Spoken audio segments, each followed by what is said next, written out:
Hello, Steeler Nation. Welcome to your Steeler Nation Vidcast, sponsored by Total Sports Enterprises, part of the Big Play Network over here on YouTube. And I am big news. Obviously, you probably already know, but Melvin Ingram no longer a Pittsburgh Steeler. That is probably the biggest news of the day. This is your Vidcast, Steeler Nation. Sound off. Let me know your comments. Let me know your questions. But Melvin Ingram, the writing was on the wall that he wanted out of town. I thought the Steelers were going to try to keep him, to tell you the truth. But like Coach Tomlin said in his press conference today, he'd rather have volunteers than, oh gosh, what's the other word for it? Than refugees. Is that what he says? Or the people that want to be there as opposed to people that don't want to be there. And that is the equation for having to find a way to get rid of Melvin Ingram. And unfortunately, getting rid of him for, probably less than his market value. We saw that big trade the day before with Von Miller going to the Rams for two day two picks, a second rounder and a third rounder. And that just means, Melvin Ingram, we know full well going to Kansas City, he's going to be a starter. They're not trading for him for depth. He's not going over there to play behind anybody. He's going over there to start and get snaps. So if you want a starting edge player, to me, that's a day two pick, at least a fourth or a fifth. But we got rid of him for a sixth. I guess there wasn't a whole lot of people interested in Ingram other than Kansas City because, I don't think Kevin Colbert would have made that trade had he had somebody else or a better value anywhere else. The only problem is it being Kansas City. We all expect Kansas City to go deep into the playoffs, which essentially means the 6th round draft pick is going to be a 7th round draft pick. So, that kind of even knocks it down a peg a little bit more. So we'll have to see how this works out moving forward. But number one thing, and Coach Tomlin just talked about it in the press conference as well, it's taco time, Steeler Nation. Too bad we don't have any Tuesday games for Taco to play on Taco Tuesday, but we did pick Taco Charlton up on a Taco Tuesday. He's now a Steeler. He's now going to be seeing more reps. So is Derek as well. Derek Tuzar. He got some snaps too, about 5 snaps last game. It looked like Taco got close to about 15 last game. So they're starting to get worked into the system. And that was the reason, or a big reason, why we could say, okay, Ingram, you're not happy being here. Bye-bye. Don't let the door hit you in the ass. We'll do just fine without you. We're executing now. It's after the bye. Both sides are a line of scrimmage, know what they're doing now. And we're just going to keep getting better and better all year with or without you. And now it's without you. So Kansas City, and that's a team too that's just in flux. I mean, who saw them just being mediocre pretty much this year? They needed everything they could to basically skate by the Giants last night on Monday Night Football, 20-17. And, moving forward, I mean, they're going to be playing a lot tougher games, like once they get out of their NFC games, because obviously we played the NFC East last year. They're a joke. NFC East is a joke. And KC should be able to beat every team in the NFC East. But I mean, even the teams in their division, Denver's improved. Vegas has improved, albeit now without Coach Gruden anymore. So I don't really know what their identity is going to be moving down the rest of the way. San Diego's improved. This whole division is still wide open and up in the air. And since we're talking about the standings too, I just wanted to make note of the Pittsburgh Steelers standings. Yeah, because right now at 4-4, the Chiefs are looking up at the 4-3 Chargers and the 5-2 Raiders, and they're tied with Denver. So that's a tough position for them to be in, especially when they're not playing well. Like, we expect them to be 8-0 right now. That's the way everybody thought they were going to be going into the season. It's not the case. But let's look at the NFC North. As we stand today, week 8, not even halfway through the season yet, Steelers only playing 7 games. Steelers started 1-3. First game we won, big game against Buffalo, lost our next 3. The whole division's laughing at us because Cleveland started 3-1. The Browns started 3-1, and then Ravens started 5-1. And look at where we are now. A few short weeks later, the Steelers are only 1 game behind the Ravens. 1 game. Started 1-3. They were 5-1. We're 1 game behind the Ravens moving forward. We still get to play them twice. That's going to determine who wins that division. I'm telling you. Steelers are on the up and up. And I was so happy to see both the offensive line control the line of scrimmage against their very stout front seven, because Cleveland is for real. They've got a great defense. They've been building this great defense with horrible performances and high draft picks over the last 10 years, pretty much. And now they've come to roost. I mean, this is a legit defense. Steelers limited their pass rush and the offensive line. I mean, Myles Garrett's an all-world player. He's going to get pressure on everybody he goes up against. So kudos to our 4th-round draft pick, our rookie left tackle, Dan Moore, being able to keep him off every once in a while. I mean, he got a hell of a lot of pressures. I'd be surprised if he didn't get more around 6 pressures or 8 pressures, but he was definitely making himself felt, and good job on that touchdown to Muth when Ben moved. Naji was on his right-hand side in the sidecar on that play when he was set back for that 4th down play, and moved him from the right side to the left side to help chip Naji, and that gave him just enough time to get that ball off to Pat Freiermuth. But, he's a rookie. Anybody starting on the blind side in the NFL as a rookie left tackle, you're a 1st-rounder. We have a 4th-rounder starting as our rookie left tackle in the NFL. That is huge. That is showing that rightfully so. Everybody said it was the deepest tackle draft in years. We found a starter in the 4th round, so obviously it was. We found our starting center in the 3rd round. And Pat Freiermuth, who looks like he's going to be all-world, man. I love watching him play. Didn't drop a pass at all in college in the red zone. I mean, the guy, you cannot teach sure-handedness. You cannot teach clutch. Pat has it. I mean, we saw that before when we had Heath Miller. Heath Miller wasn't the most athletic guy. He definitely wasn't the fastest guy on the field. Definitely wasn't the best route runner as far as tight ends go, but he got open. He had excellent hands, always caught the ball, and he fought.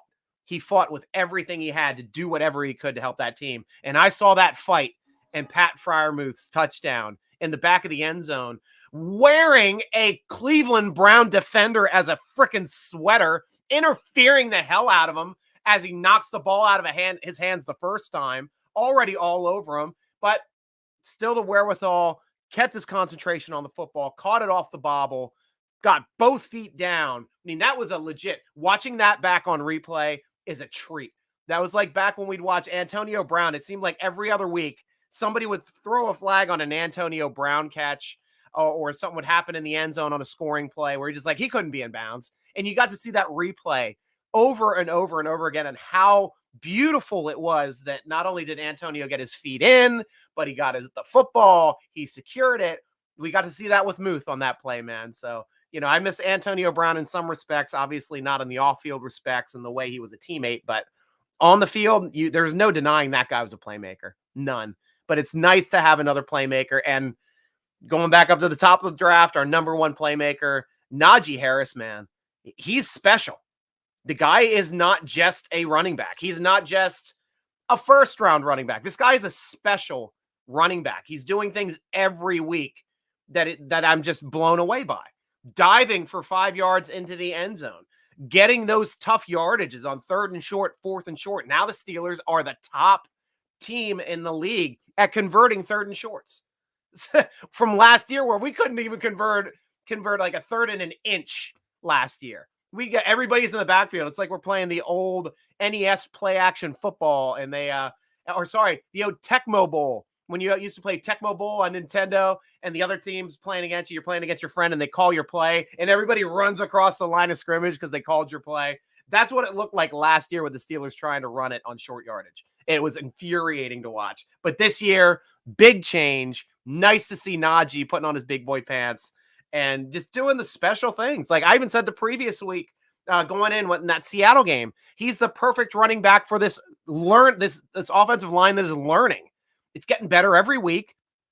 And there's instances where you had him, he's coming down, he ran to the sideline, he's at the line of scrimmage, there's 2 defenders bearing down on him, nowhere to go. I'm like, Naji's going to get hit for a loss here. Nope.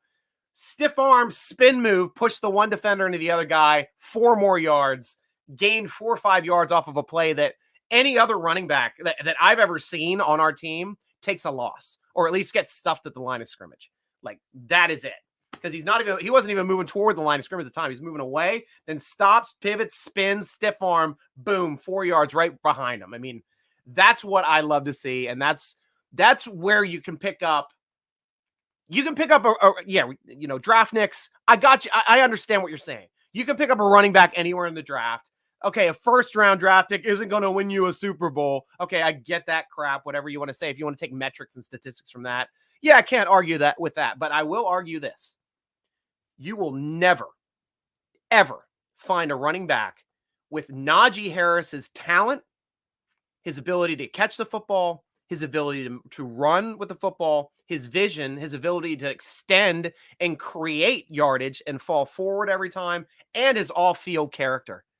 Guy's a character act, class act guy. He's going to be a team leader, already big in the community as a rookie, coming into the league. That's who I love to see. Let's go Steelers, Mike Wood. Good to see you. Facebook charted in there. Steelers are garbage. Alan, I disagree with you completely there, especially now since we're, third in the division, only a half game behind Cleveland, only 1 game behind the division leading Baltimore Ravens, with 2 more games left to play against the Ravens, 1 more game to play left against the Bengals. The Steelers are now in charge of their playoff destiny, as people like to say. Their destiny, you cannot be in charge of destiny. Destiny is something that is supposed to be thrust upon you by a higher power or larger source, but they are in charge of their path to the playoffs right now as we sit.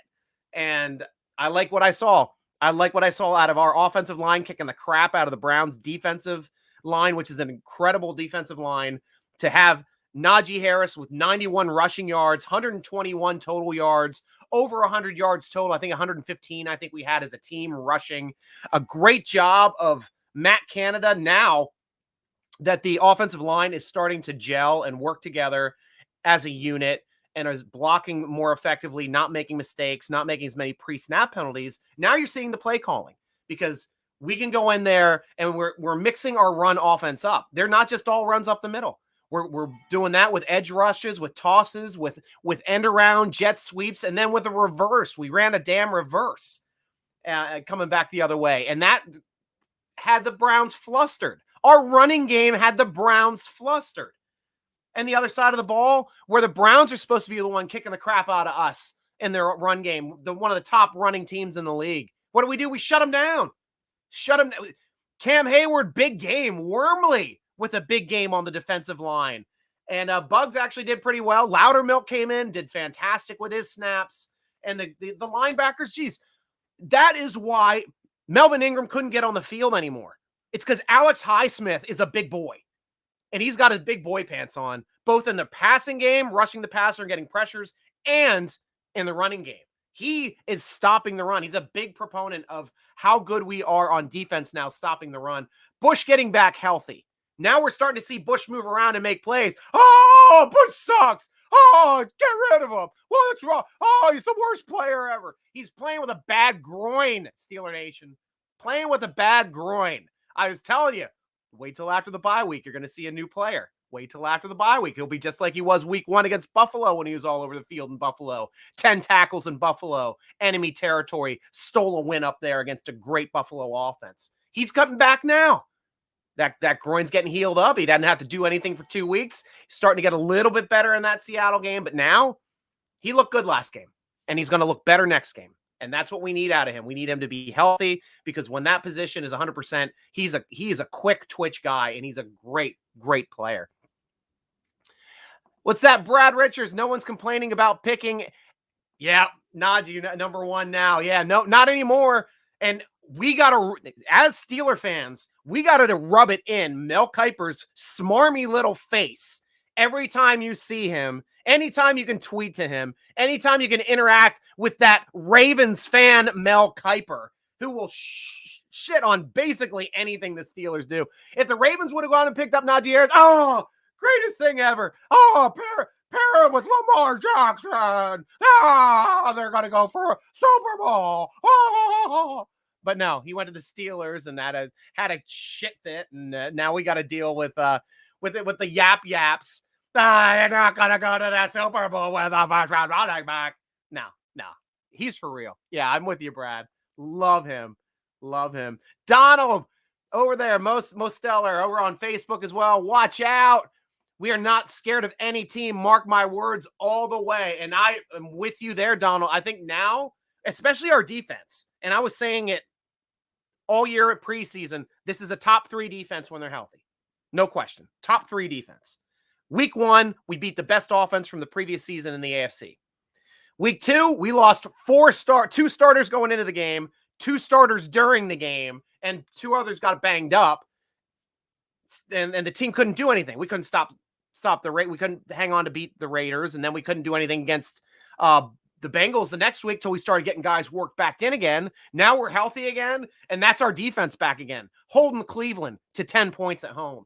Holding freaking Buffalo to like 10 points at home. That's this defense. We can play any team in the league with that defense, and we are going to be in every game. And the best part of it now too, Donald, is we have 2 games now against Chicago and against Detroit, where we should be honing this team up, offensive line honing their skills, defense honing their skills for that stretch run. Because if we end up being 6-3, coming off after starting 1-3, end up being 6-3, which is a possibility, we have the whole rest of the league to just run downhill on, because now we'll be executing. And that's what all we needed for this offensive line. I said, we can get through, if we can get through January or September at 500, I'll be a happy man. It was 1-3, but we got to the bye week at 500, which is just as good, because this is a young team, 4 starters on offense, 4, and they're already starting to play together now. And I love seeing that. And that's what you want to see out of a young team. You want to see them get better every week. And they're getting better every week. You want to see the people that come into the team too, like Joe Schobert, getting better every week. And now he's starting to play within the system. Made that big tackle, made that big forced fumble on Landry, Jarvis Landry there, which of course, all-world defensive player, adding to his DPOY resume. TJ Watt falls on the football because he pursues every freaking play because he's the man. And that's how you get the DPOY. Not just running straight at a quarterback, but running back and making plays too. So great job with that too, TJ. But that's what I want to see out of Schobert. Schobert is a good player. Got to do it against his old team there in Cleveland, the team that drafted him, the team that made him a Pro Bowler. Went to Jacksonville, was the captain of that defense. Now he's back on our team, calling our defense. Got to do it against his old team, showing them, hey, it's what you missed out on. We'll take that ball. We'll take that win. That was awesome to see. Owen Holt pumped up. Let's go. Rookies are looking great. Yeah, I'm with that as well. Love to see these rookies. And it's a big change because that line was so old last year. Villanueva, Pouncey, DeCastro, all of those guys with over 10 years experience. I mean, that was an old line. I mean, Filer's still in the league. Obviously, Chooks is still on the team. Banner's still on the team. Hopefully he can get worked in. I don't know what's going on with Banner. That's evidently he's just not playing to the point where he can take anybody's starting spot yet. And the only starting spot that Banner can take is Chooks. And Chooks is playing pretty well. I cannot downplay what Chooks is doing this season. Chooks played okay last year too. It wasn't the best player last year, but obviously it made him a better player for this year. And I can't, I want to see Banner out there more than anybody. I honestly, I don't know why he wasn't at least there as the extra tackle as opposed to Haig. I know they like Haig because Haig can actually play left tackle and right tackle. Banner's strictly a right tackle. But I mean, when we're running strong side anyway, I mean, as the extra tackle, which Banner played better than any extra tackle we've ever had, he was blocking both sides. I mean, that's when you're just running off and you're hitting somebody. That's not as big as the technique that you need for pass blocking, coming back and because that's completely different technique. That's the bicycle technique. But at least coming off and hitting somebody, he can come off the line and hit somebody on the left on a running play. I know that for a fact. He can come off the line and catch a ball. That's how athletic Zach Banner is. And I'd like to see that. I like that he was, man, who did we throw that ball to last year? I don't remember. I want to say it was Chooks, but I think it was no, that's right. It was on the play action. It was Hawkins, our swing tackle last year that we brought back in, and he dropped the pass in the end zone that was right in his hands, and Banner was all over him on Twitter. It's like, you should have got that. Brian Brown, YouTube pumping in. It sounded like a wildebeest attack under a lion attack. Exactly. I do all sorts of voices. I do all sorts of sound effects. I have fun with that stuff. But cheers, Brian. Glad to see you here in the chat. Always good to talk and chat with you. If you can't score, you can't win. 14-3 sounds good to me. If that's for this upcoming game, I'm happy for that too. Oh, you're talking about the record. Yeah. Steelers do have a chance to hit 14-3 this year with 17 games. See, I thought that was a game score. That would be freaking fantastic. And also, if the referees stop like flagging us for being offsides, blocking field goals and returning them for touchdowns, our special teams are going to win us some plays. I mean, it sucked that the special teams play was the big problem last week. And it's not because of that was called or where it was called. It's because of what happened to our kicker. He got hit in the head. He's down and out for the rest of the game. And that's something that nobody anticipated at the end of the half. I mean, personally, all things aside, I do the metric stuff. I understand if that was a full-on rush, that's a wide open pass. And that's a pass play that Boswell can make. And before you guys forget, Boswell did throw a touchdown pass at the end of a half to Villanueva against the Raiders like 3 years ago. And it was a good pass. And that was actually a pass in the middle of the field through traffic. Boswell did a good job of extending the play, taking his time, just didn't hit it. My problem with this situation was it was the end of the half. It was a long situation. And I would have wanted to put the points on the board only for the fact that I knew that the Steelers were coming back out with the ball again. If the Steelers weren't coming out with the ball, because I'm pretty sure in that Raiders game, Raiders got the ball the drive coming out from the half. So I think that's why we went for it to tie it up. I think it was 10-10, I think, at the half, as opposed to being down like 10-6. So in that situation, just from a score on top of score metric, that's what the Steelers should have done. Kick their field goal, got points going into the half, come back out, hopefully stack points. And you got 2 chances to build points, which is what the New England Patriots made a career on with Tom Brady. That's exactly what they did with him. Yeah, so that's just the only situation that I would state that I would have preferred. Yeah, maybe you don't kick it just for that metric of it, but it just sucked that it didn't happen, and it sucked the most because he was hurt. But the most fun aspect of it when he was hurt, I knew for a fact, I'm like, hey, we're not going for field goals, so we have 4 downs to get a first down every time we're on their side of the field, and we're going for 2 every time. And I love going for 2. Of course, we missed both on that shitty freaking call on Kendrick Green, holding after Ben flies past him. Absolute atrocious call. But, take it for what it is. Steelers still won. Steelers had more points than the other team, and the defense won that game for us. Defense had to stop them twice in our territory to make sure that game was over. Once that forced fumble by Schobert, Watt recovers. Second, 4th down play was there. Play was right at, I believe it was Jarvis Landry again, but our all-world free safety, Minkah Fitzpatrick, bam. When it's the end of the game, somebody's got to make a play. It's Minkah. You remember that the game in Baltimore, the game that Bush was hurt, that Spillane started and ran back the pick 6. That was the game where Lamar Jackson was coming down to try to win that game on the last play. Threw the ball into the end zone. Bam! Minkah Fitzpatrick met the ball, met the person at the same time. No chance, game over. And then he batted one down the following week. I forgot who we were playing to make it to end that game too. But that's why you have these types of players in there. These players are supposed to win games for you.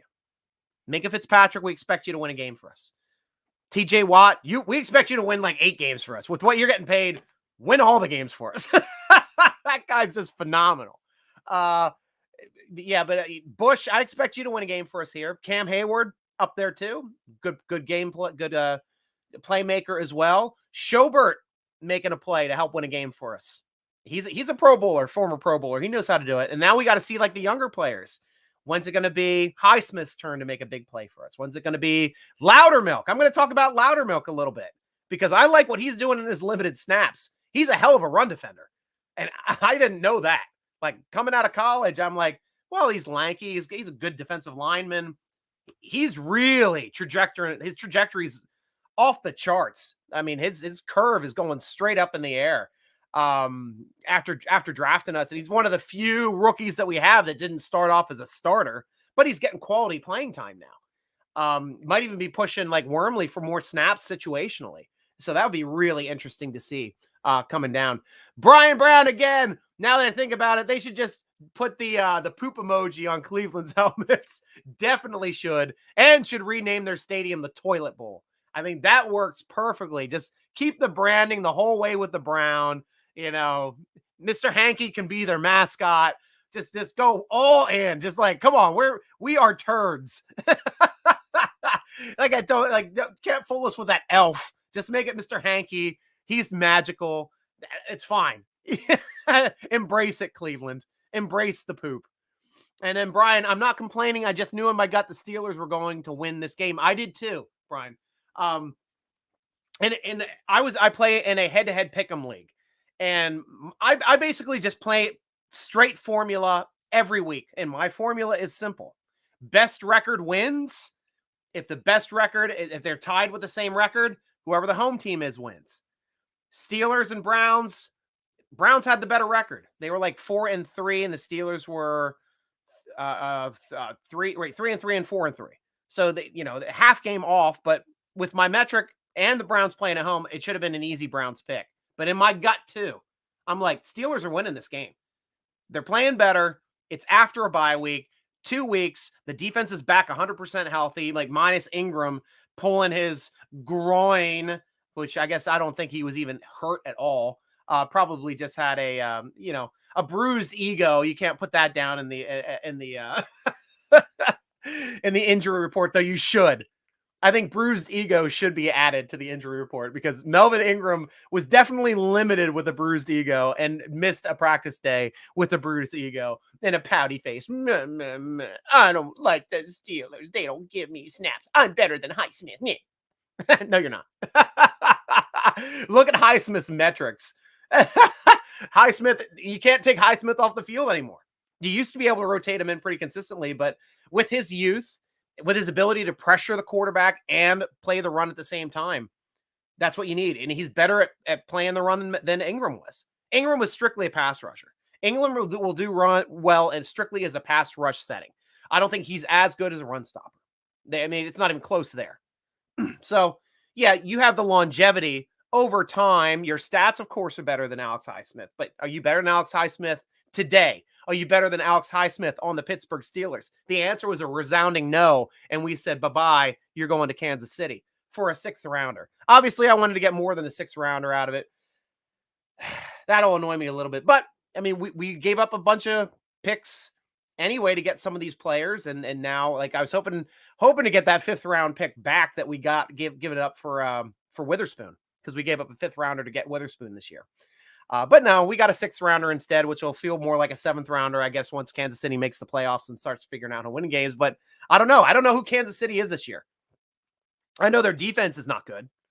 I know their offense can put up points, but if they're not putting up points and their defense isn't good, they're losing games. So, and then how they only put up 20 against the Giants. That's a team they should put up 40 against. Last year, they would have put up like 60 against them. Put up 20 points on Giants. That's insane. Absolutely insane. They're just not the team that they used to be. Brian Brown again. It wouldn't be a Steelers game if the refs didn't make at least one atrocious call against the Steelers. Well, we had multiple in that game. Here's the crazy thing, Brian. They called 2 defensive holding penalties. Whole game. Both were not on secondary players, not on safeties, not on cornerbacks. Both were on defensive linemen. You know how rare it is to get a defensive lineman holding penalty? It is rare as F. AF. Rare AF. And the one that was on us wasn't even a holding penalty. It's like, what are you guys looking at in this game? And obviously the umpire is looking to throw holding penalties, but the back judge isn't, because we were wearing freaking Cleveland Brown defensive backs as jerseys on some of these plays. Claypool had that one with a guy draped all over him 3 times where we were throwing the ball to Deontay Johnson, and he's getting popped every time before that ball hits him. Every time. I'm like, got to call one of these. They didn't call any of them. They didn't call a single one. But, conversely, on the other side, we didn't get called for any either. But I thought we were playing cleaner defense than they were. I didn't think that we had as much opportunity to be able to say, well, that guy was draped all over him and in contact before that ball happened, because we were making contact as the ball was getting there. And I will never be one of those guys to that is a super slow-mo, that was pass interference guy. I just can't, because the game is played in real life. Game is played in real speed. I call it a bang-bang play. Yeah, sometimes that defender's going to get there a split second before that ball hits. And I'm just going to chalk that up to good defense, really, because that's what I want to be called. I don't want to have this game rely on the referees calling games. But when the guy is clearly hitting the guy, and then the receiver is like flying backwards like this, and then the ball hits off of the receiver's helmet, that's freaking pass interference. There's no two ways about it. You know, if you can see it real time, yeah, but if you slow it down, it's like, oh, that split second there, he touched him, and then the ball gets there. Like, to me, that's not pass interference. And the other thing too, the dead arm behind when they're reaching around and they make a play on the ball. If they make the play on the ball and they're coming around and they make with that dead arm, the left hand might have made contact before it got there. I don't consider that pass interference at all either. I just think that's a defender making a play, especially when they end up making the play on the ball. Because they're the ones that are trying to go through and around that player to make a play on that ball. So you can't handcuff defense for doing that. Michael Scott Joyner over there on Facebook. Killebrew looking good on special teams. Good eye, Mike. Good eye. Yes, he is. He's up there for like the lead in special teams snaps, I think, on the season, as well as Derek Watt. Derek Watt is leading the team also in special team snaps. I believe those two are tied. So yeah, and heck, he's making big plays too. He was the one that blocked that punt for us in that Buffalo game. So we got that easy touchdown to help our sputtering offense and our team score points, because we needed it in that game. We needed every point we could to win that game, but our defense did all they could to keep us close in that game. Brian Brown, Highsmith has more sacks than Ingram. I can't argue with you there. Hell, Highsmith has a multi-sack game as well. And that was the game too where Ingram started getting pissed off. That was the Seattle game, because he had like 1.5 sacks. He had like 5 or like 3 TFLs, I think, in that game, and like 5 or 6 quarterback pressures. Like, you couldn't take him off the field. That's why Ingram didn't get any snaps. And then TJ Watt, you don't have to take off the field. He's TJ freaking Watt. He's a guy that doesn't make a play the entire 60 minutes of a football game, and he's getting madder and madder and madder and madder until they hit overtime, and then he gets 2 sacks, one being the sack fumble that ends up giving the team and the game to the Steelers. I mean, that's just putting on your big boy pants and manning up. Absolutely love TJ Watt, and it doesn't matter how many people you throw on him. That play that was the game-winning play in that game in overtime. He had 3 guys hit him, 3 or 4 guys that he had to run through, around, over to get to the quarterback, swipe at the ball on the ground. Bush picks up the ball, and once he figures out which way the end zone is, runs the right way, and game over. Snap, snap, snap, or snap, snap, kick, game over. And that was his giant contract. Worth every dime. Why? Because TJ Watt wins us football games. Last week as well, falling on that fumble that fortunately Schobert made for us. Wins us football games. That wins us football games. It took points off the board for Cleveland. Cleveland should have been kicking field goals. When they got in that situation where they're like, oh, it's kind of long, but we'll go for it. That should have been a field goal. They kicked the field goal there. They got a chance to come back. But Steelers did a good job at least extending the clock. Great slant play to Deontay Johnson, ripping off 50 yards. Smart job by Ben in the RPO. Ben is an RPO quarterback now, ladies and gentlemen. Ben no longer has to be the pocket passer. He's an RPO quarterback. He got to decide, I'm pulling that ball down and I'm hitting DJ on this slant. And DJ kept running and running and running. Forrest Gumping this whole way down. Fortunately, didn't go out of the bounds, whether or not it was his intelligence or some people giving that to Claypool saying, get down, get down. Either way, intelligence, heady move on everybody's part. Claypool for saying it, DJ for getting down, staying in bounds, and that let us eat the clock. Clock was done. I mean, and that is probably the best clock management you can do, because it should have been, if you're doing the timing on clock management, when they got the ball, and they had the 1 timeout left, and we had to snap the ball 3 times. They should have had the ball with about 20 seconds. But the Steelers started running some drag run plays. Naji stays up for 4 or 5 seconds. So they had 4th down, which should have been at 4 seconds. And they're like, oh, there should be 6 seconds on the clock. Thanks, refs. Thanks. Yeah, 6 seconds on the clock, my butt. 4 seconds tops in that respect when we got the snap off. But still, even with 6 seconds, Ben Roethlisberger can get it 6 seconds. Whoop, play action, bootleg, up-a-do. That's Ben Roethlisberger made a career at extending plays. And then he still throws the ball in bounds. Like, I thought he was going to throw it out of bounds, out of the back of the end zone. It still comes back in that corner. That was a corner end zone. He was going for a freaking touchdown. That would have been something else if we ended up coming down with a touchdown on a game that should have been like just a bullshit play. Like, nothing should have been there. And we still had a receiver in the back of the end zone. 2 guys on him. Pretty good throw. People got hands on it. Ball falls down, but time was over. It didn't matter. Even if they intercepted it in the end zone at that point, they would have had to run it back or nothing. But still, he put it in a spot where at least if they're going to intercept that football, they were falling out of bounds. They couldn't have run it back for a touchdown. So great play, Ben. Great play to all of the offense for running out the clock, because you had to run out that additional, what did it be, like 16 seconds with 3 plays, running plays taking up time, 4 seconds, 5 seconds, and then Ben taking up the last 6. Perfect. Absolute perfection. And that's how you want to see it. Yeah, victory formation is the easiest way to do it, but that is as good as victory formation because we never gave them a chance to get the football back. And that was just so fun to watch.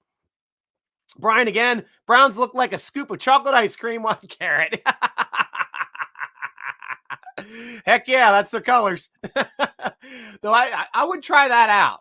I would try that scoop of chocolate ice cream. I'm a chocolate guy. I'm wearing my Hershey Bears shirt. That's why I know I'm wearing Browns. We played the Browns, but Hershey Bears, they're my favorite AHL hockey team. I was born Central Pennsylvania. It was the first hockey game I ever saw was the Hershey Bears. Back way before they were Caps affiliate. But they've been affiliates of everybody. They're an independent team, so they can change affiliations. Hopefully again someday. Hopefully again to the Penguins or the Flyers. They were a Flyers affiliate, but Flyers have the Phantoms now. Penguins have the Baby Pens and Wilkes-Barre. They used to be an affiliate also for I think when they were first named, they were Boston Bruins affiliate, which is why they were named the Bears then. But also sounds like bars, like Hershey Bars, Hershey Bears, chocolate bars, chocolate bears. Make it fun. Then I get that. Branding, yeah, stuff works. But yeah, I'm just going off on a tangent. We'll talk more Steelers now. Brian Brown again. I'm sure Watt hasn't played. Geez, I forgot I could put these on the board so you guys can see it too. Look at me not figuring out how to do this stuff. Guys, keep chiming in. I'll show your pictures. I'll show your faces. I'll show your great comments here as well. Brian Brown, I'm not sure Watt hasn't played a pretty big part in all of the Steelers wins. Like you said, he's TJ Watt and we're not. Definitely. None of us are TJ Watt.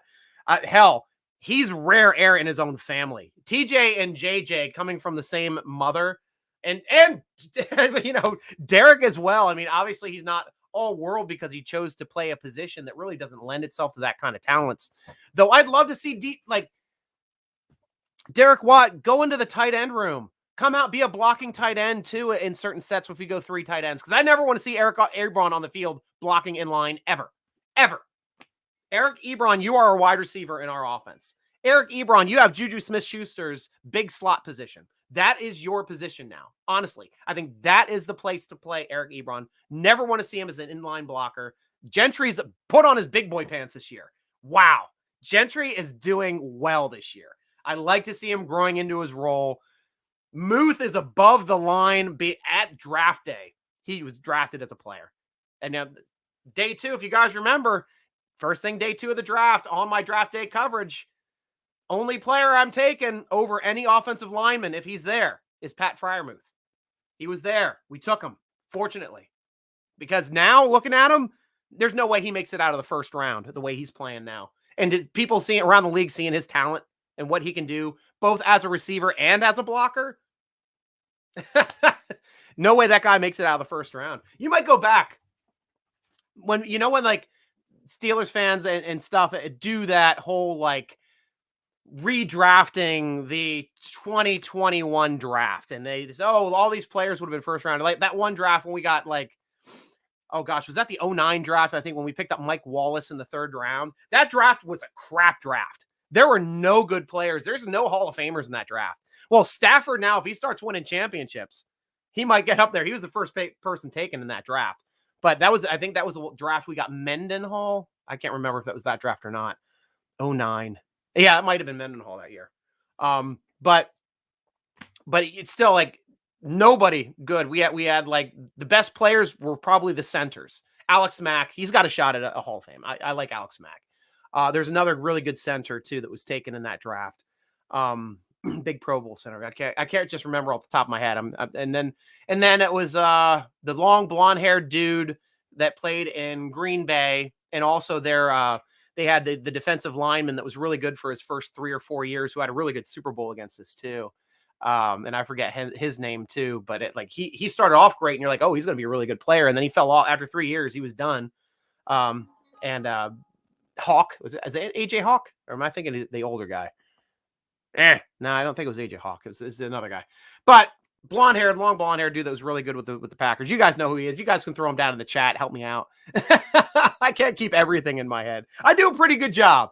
My age, I can remember just about anything, because back in the day, we had that long-haired, yellow-haired guy rushing the passer too. His name was Kevin Green. He was a heck of a pass rusher. That guy was something else. But now love watching TJ Watt doing it with Highsmith, man. They're big boys, and I love watching both of them develop and getting better. And TJ Watt too, his stats. I just went over this yesterday on the Colorcast. Colorcast, if you guys have an Apple device, download the Colorcast app. It's a really cool podcast that Steeler Nation does. It's called the Steeler Nation Colorcast. And it's just a bunch of us sitting in a room talking and chatting. It's like you can jump on and we can have you on the mic. You can talk and give your input, and we give away prizes. It's a lot of fun. And that's usually on Mondays at 7. This week, we'll probably have to push it to Tuesday since we have the Monday Night Football game, but fun as hell to do. It's always really a fun show. So download that from the Colorcast app in your Apple store and be part of that, because that's just fun. But I was talking about that yesterday. Is Brandon knew that Cameron just passed Joey Porter for number 5 all time on the Steelers sack list at 60 sacks. Now he has 60 and a half. And TJ Watt passed Lamar Woodley, and he now has 58 and a half sacks. So I think he's number 8 all time. So now between Watt and Hayward is 2 sacks, which Watt's going to make that up this year. I mean, his stats are off the charts this year. Like, he already has more sacks in his first 5 years than all-time sack leader Bruce Smith. And he still has another 9 games to play. I mean, he doesn't have more. The record for the most sacks in the first 5 years is Reggie Smith. That's 81. He's not going to touch 81 sacks this year. There's no way he's going to get another 20-some sacks between now and the end of the year. He might hit 70. He could get another, because he's at 58. He could get another 12 sacks. I think he could get another 12 sacks, and that puts him in rare air. You know, if his career is longer than Reggie White's, he's going to have more sacks than Reggie White. But the guy is he gets constant pressure, and you have to put 2 guys on him every play. You got to put 3 guys on him every play. He's that good. And here we go to Vince Holt over on Facebook. Best run defense game of the year. Hands down. Hands down, because we knew going into that Buffalo game that we really didn't have to stop the run. Their biggest running guy was really their quarterback, because they had so many designed runs with Josh Allen. But yeah, going to the Cleveland game, they are defined by their running game. They have Chubb coming back. We know Chubb's a big part of that. Johnson had that huge game the game before us, ripping off 100 and some yards when everybody else is down on that Thursday game. And Baker Mayfield's hurt, and he's going to play in the game. So yeah, we knew full well Cleveland's game plan was, we are running the football. We are going to run this damn football. And Steelers had to go, okay, well, we got gashed a little bit against the Seattle Seahawks there in the second half. So what are we going to do here to shore this up? And I think nobody answered that question as well as Cam Hayward did when he stated, you know, what did you guys do to be able to stop the run so effectively in this game? And simply, you know, I'm paraphrasing. I'm not going to, I always get my quotes mixed up, but I'm paraphrasing here. But he's basically, everybody did their job. Everybody was in their assignment. Everybody knew what they had to do and stayed at their job and wasn't trying to do something that they weren't supposed to do. And that is when this defense is its best. because we got people that don't have to make up for other people. With everybody healthy, everybody knows their job. When you get a couple people coming in for injuries, you have 4 people down, 4 new people on the defense. Yeah, you have some people that are trying to make up for those other people when they're inexperienced. And unfortunately, then you got those big plays blow up against you. That, especially the end of that Raiders game when that big pass play ripped off for us. That's a microcosm of what happens when your defense doesn't stay in your assignments and doesn't stay sound, because you're going out and leaving your position to try to help somebody out and vacating your spot. And if that spot gets vacated and they hit that spot, it's a big play. That's the way it works. So well said. Well said. We'll say that. And there we go. Joy, welcome to the show. Or Jay, Kevin Montel. Welcome to the show, Jay. Here we go, Steelers. Here we go. And here we go, Brian, again. You got to love hockey. It's football on ice, scored like baseball. Yeah. I mean, you can hit. I mean, I'm a hockey player. So I play goalie. I'm still a goalie. I still play surprisingly at a high level for my age. I'm still playing up against the 20-year-olds. But 20-year-olds don't know how to play against Dominic Hasek because they've never seen it. And I'm a very reactionary. I throw my legs everywhere. I flip upside down. I do all that crazy crap. But I'm still winning championships. We won our weekend and weekday championships this year. One is the 1 seed, and they really could just have a trash can in net. They didn't need me in net at all for that one. But for the weekend, we played the 1 seed. We were the 4 seed, and they were a much better team. They outshot us, but we won in overtime. We were the better team. We got the championship. We got the chip. Still can do it at my old age, but hockey is just such a great sport to play, to watch, to root for. I mean, let's go Pens. Hopefully everybody's getting back here healthy soon. That's what we always want to see. Michael Scott joined her back again. Hey, Michael, TJ got that record fast. Yeah. I mean, TJ is just unreal. And he's climbing up the boards. Like, I'm telling you, he's not even in his 5th year. He started this year, like, I think at either 11th or 12th. He's already at 8th. And with the way everything is lined up, I think, here, let me bring up the all-time sack list too. I think I had it right here. Steelers all-time sack leaders. But like I said, he could get about 70 this year. And if he gets 70 this year, now I'm going off the unofficial list. I'm going off the Pittsburgh Steelers list, which is the list that includes going back through and tracking all the sacks from L.C. Greenwood, Mean Joe Green. Those guys are on the board. Those guys are up there too. James Harrison is number 1, 80.5 sacks, 80.5. L.C. Greenwood is right behind James Harrison with 78 sacks. Then Joe Green, Mean Joe Green, just a half step back, 77.5. And then a half step behind him, Gildong, Jason Gilden, 77 sacks. Joey Porter with 16, and now just got supplanted by Cam Hayward, who started number 7 here on this list before the season started. But yeah, TJ was started at number 10 or number 11 behind Greg Lloyd, because I think he had 52 sacks coming into the year. And now he's up to 58.5. So he just passed Lamar Woodley, or 57.5, I think. So Dwight White, he passed Greg Lloyd, Dwight White, and Lamar Woodley this year. Still has a chance. Keith Willis is at 59. Joey Porter's at 60. And Cam Hayward's just a few ahead of him on the same team. Got a chance of, after his 5th year, with him being number 5 on the Steelers' all-time sack list. That's insane. Harrison, Greenwood, Green, Gilden, Watt. I mean, that would be crazy. I mean, right now it's the same top 4, but it's Hayward. He's got to pass Hayward to get into the top 5. He's got to pass his teammate during the season getting that top 5. And I think that'll push both of them to do well. It's going to push Hayward to try to get more sacks, because I know they're going to start yapping at each other. And that's just going to be a fun internal competition with those guys, obviously. Clay Matthews, thank you. Thank you, Matt. Matt, you win the internet today. It was Clay man, AJ Hawk. Yeah. What was the deal? Like, Kevin Green comes in to become their their linebackers coach, and all he does is draft people that look like him. Bring in AJ Hawk. Bring in Clay Matthews. But yeah, Clay Matthews would have been a borderline Hall of Fame type player had he been able to keep those numbers up for a significant amount of time. He kind of fell off after year 5, 6.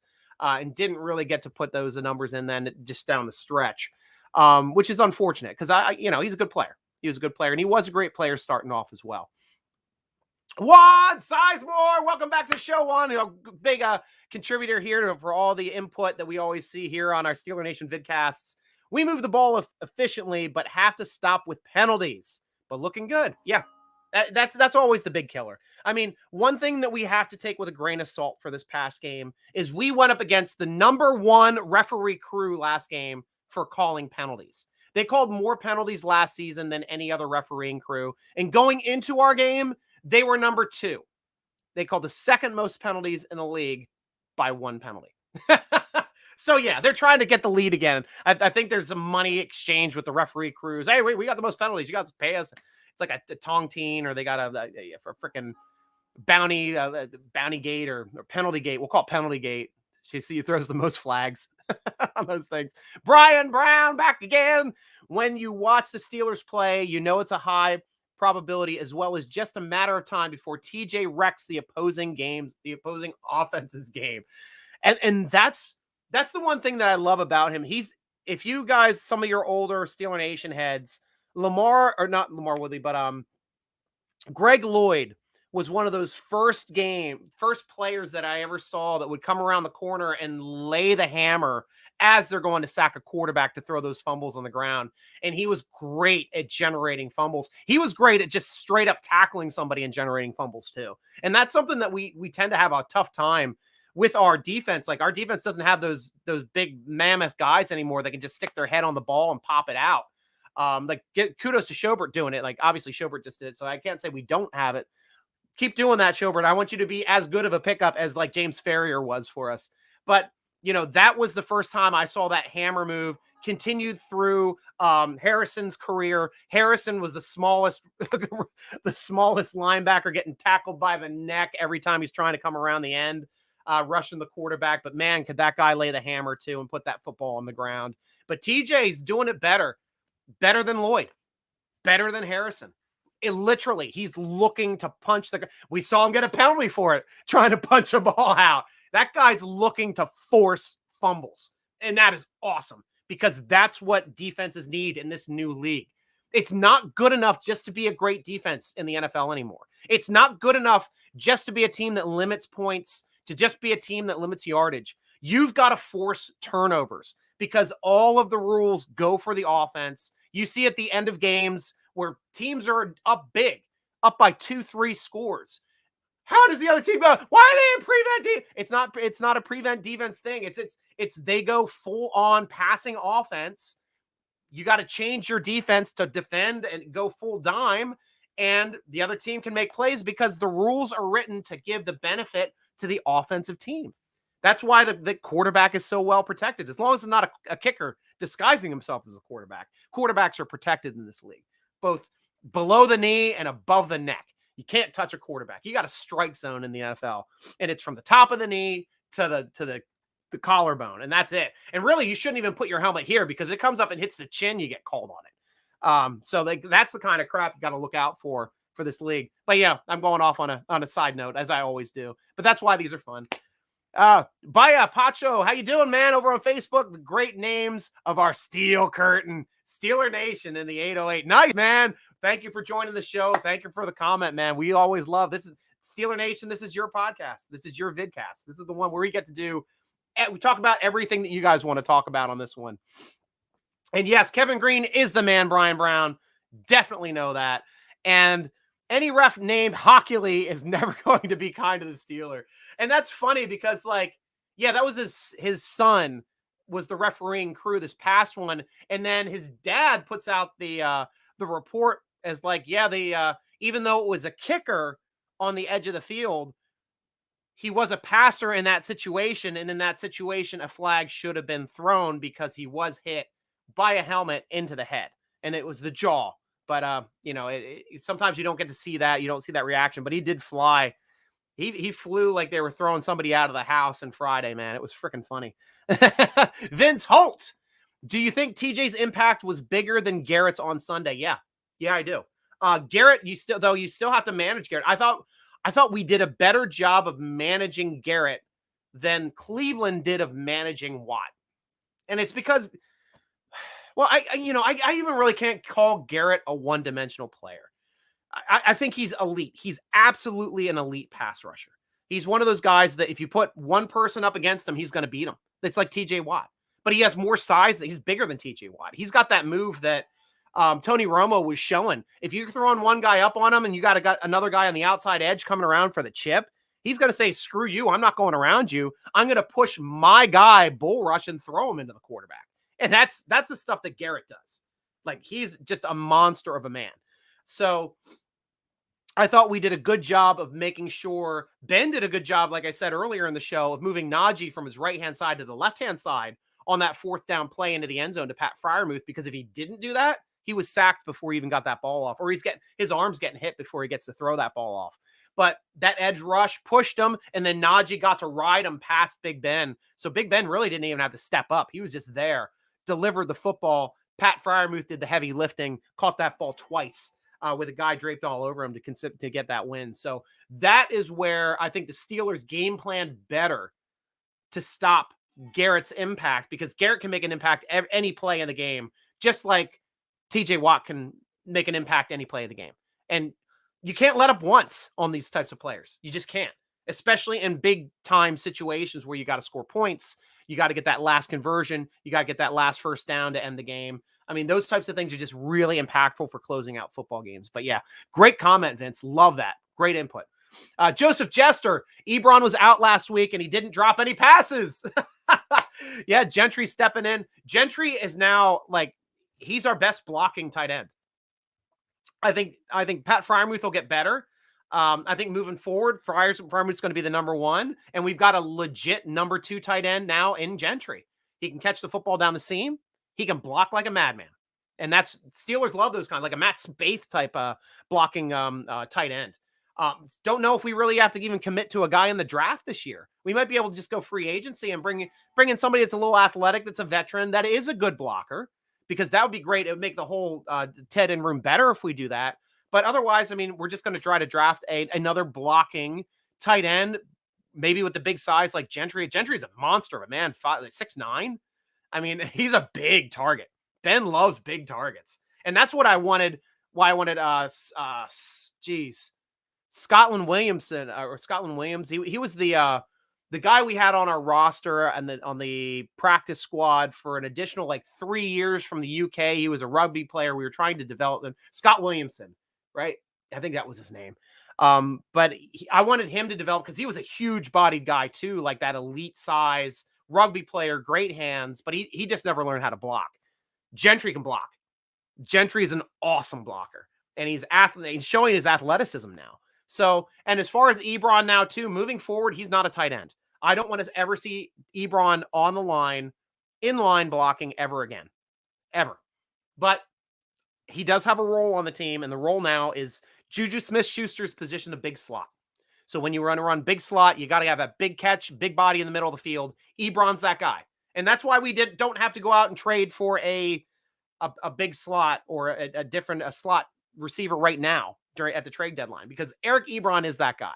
Yeah, he doesn't have Juju Smith-Schuster's hands, but if we keep him in a receiving role where he knows he's the receiver, he knows he doesn't have to block, he can commit to his hands, maybe he'll play a little bit better, but he can make those tough catches. I've seen him do it. And he's done it this year for us already as well. Brian Brown, I saw TJ best 4 guys against Seattle. Yep, that was that last play of the game. Coming up the edge, they had 3 guys rush to him, another guy underneath. Went one way, came back around the other way. Boom, ball on the ground. Game over. Yeah, great call there, Brian. Want Sizemore back again. I would love to see them use Washington more since Juju went down. And this is my problem. I'm a wide receiver guy. I played wide receiver in high school. College, we didn't have a football team. I actually played flag, and I played center. I snapped the football and I went out for pass routes. And it's funny because in that league, I played wide receiver in high school. So they're putting up slower people to defend the center out of the wide receiver position, and nobody could keep up with me because I'm actually a wide receiver who could snap the ball through his legs. But for here, Washington, the problem with Washington is he can only play one position on the Steelers receiving line. Steelers have 3 receivers. You've got the X position, which is the guy that gets all the passes. That's Deontay Johnson. He played a game for Deontay Johnson in the X position. That was the Cincinnati game, and he looked horrible in that game because that's getting all the targets. You had to create separation, which is something that Washington is not good at. He's not good at creating separation. What he is good at, and then the other one's the slot position. We tried putting him in the slot for Juju. He does an okay job. He does use his body well, but still, he doesn't have that short area quickness to get any separation. Now, where he does well was the game that Claypool missed in that Z position. That's the one that's supposed to extend the field, do some longer routes down the side, and that's where it plays to his strength because he's a fast player, but it takes some time to generate that speed. That's the only place he can play in our offense is that Z spot. So if you want him to get snaps, you got to take Claypool either off the field or you got to move Claypool to big slot, which I think Claypool could play. Claypool is definitely good enough to be able to play big slot, but Claypool is way better Z receiver than Washington is. He's more of a playmaker, better jumper, bigger body, gets more separation. There's just no question. That's the problem that's the conundrum with Washington. Washington's an awesome blocker. You bring him in on passing or running downs. Yeah, bring him in. Knock the crap out of people.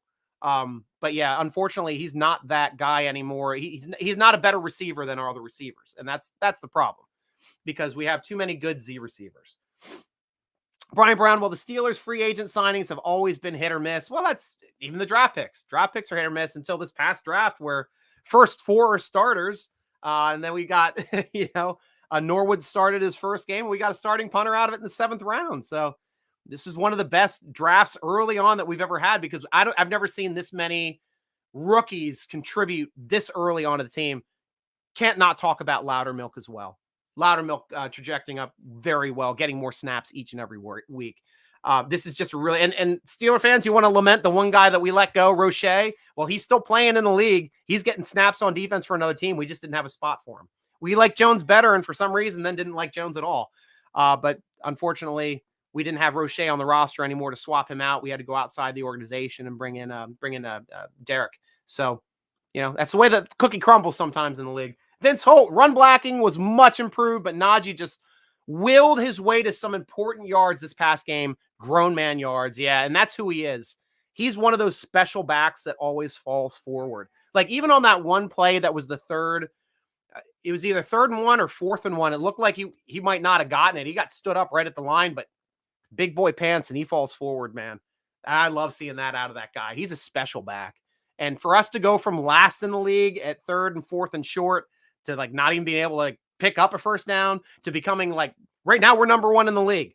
Short yardage conversions, Pittsburgh Steelers, number 1. What a difference a year makes. 5 new starters on offense. 4 are rookies. Well, technically 6 new starters because we brought in a vet, Trey Turner, to play that other spot. So, 4 of the 5 linemen are new. Tight ends new. Gentry now coming in. He's actually new as well. I mean, our receivers and Ben are pretty much the only guys that were there before. And Derek Watt, if we ever choose to use him. So every once in a while, we'll bring him in. But shit, got to use him sometime. Well, Steeler Nation, thank you so much. It's been an hour. It's been the best hour to be able to spend with you guys.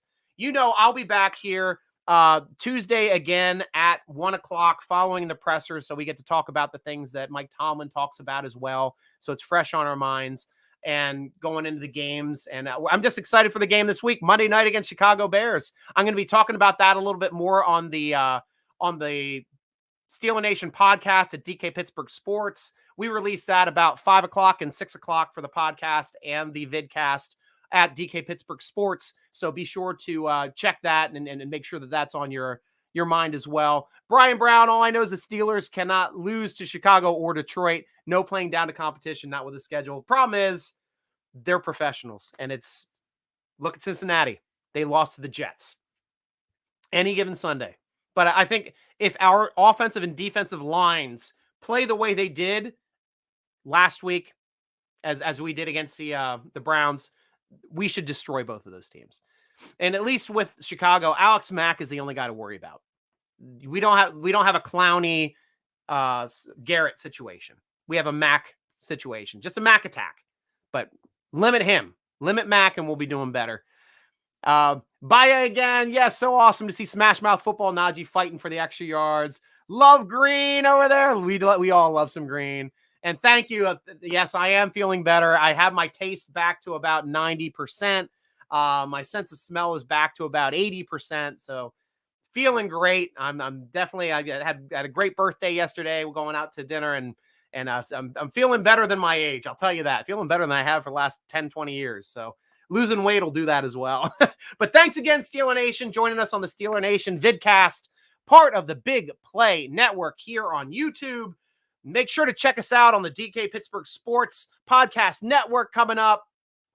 We got that on Friday, releasing at 5 o'clock and 6 o'clock for the vidcast and the podcast, talking Chicago, talking the future, talking who maybe new people that might even pick up here by the end of the day. It's not 4 o'clock yet. We got 2 hours left here in the trade deadline. So we'll see what happens with that as well. But until then, Steeler Nation, thank you so much, Brian. I appreciate it, man.